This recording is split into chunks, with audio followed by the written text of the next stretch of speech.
Bernadini, Rick, stood at stud in America at a service fee of $150,000. So we're in the silk department here. Yes, he's been an incredibly successful stallion in America, Bernadini, and he's just getting started here. We're hoping, of course, that he'll do similar deeds here, and there's no reason why he wouldn't. He's standing at Widden Stud. Widden have a very good band of mares of their own, and this horse was bred by David Cobritz, who's one of the leading up-and-coming breeders in Victoria. David's put a lot of money into his Musk Creek farm, and he's got some very nice mares, and this is obviously one of them. This is another very, very nice colt. He was bought at the Gold Coast Magic Millions sales for $230,000 plus GST. The progeny of Bernadini, the yearlings sired by Bernadini, have sold for 60 of them have sold for $300,000 or more. 23 have sold for $500,000 or more, and there have been 5 millionaire sales as well. So that is a measure of the respect that this stallion Bernadini is held worldwide. Yeah, well, you're not going to find a nicer colt than him anywhere, I don't think, although these are all high-quality colts, but he is an outstanding individual. We use the word magnificent. A magnificent colt in the making are your words here, Rick? Yes, the trick will be to keep him a colt. He's a boy and he's full of beans, but I'd try my absolute best to keep them colts, because that's probably why they call me the stallion maker, because I have managed to keep quite a few of these young horses colts, and they've gone on to be successful stallions, Reduced Choice and Dash for Cash, and I think you've read out the list, Spartacus and others, the latest one being Turak Toff, and he's another magnificent colt. Turak Toff was paraded here 2 years ago, and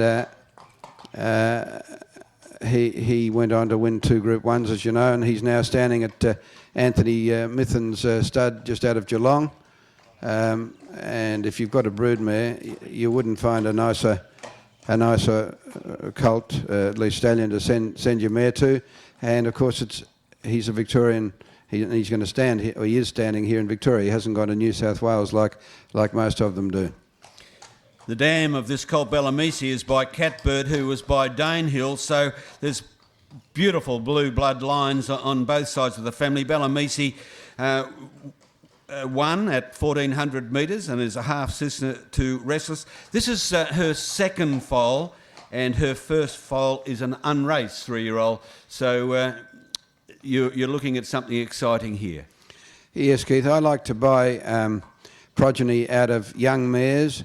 Their first and second foals are very often their best. If you have a look through the records, you'll find that is the case. Occasionally, when Secretariat was out of a 19-year-old mare, so there are exceptions, but mostly or very often the mare's best progeny is the first and second foal. But he is a really nice horse. I don't know if he's going to be an early 2-year-old. It's just hard to say. We'll find out in the next 3 or 4 months. He'll tell us. But, he's a nice horse, isn't he? I mentioned, Rick, that he was born in August. We're only a couple of weeks or 3 weeks away from a new season. He's a yearling now. He'll be 2 in 3 weeks' time. Would he be likely to be an early to the track? Yes, well, it's just hard to say. Obviously, if they have an early birth date, they've got a few months sort of start on the others that are born in October, November and December. But it's just a bit hard to say. He's a big horse, but he's got very good flat knees, and that's often indicative of a horse that's going to race early. If they're still open at the knees, you've really got no hope of getting them to the races in the near future. Well, as you can see, he's got good flat knees, and I'm hoping he makes an early 2-year-old. Obviously, if one of these horses could go on and win the Blue Diamond and or the Golden Slipper, you're really, in the Magic Millions, you're really looking at a fortune, because they sell them for millions. All right, thanks, Mike. Thank you very much, Michael. He's a magnificent colt, that one, by Bernadini.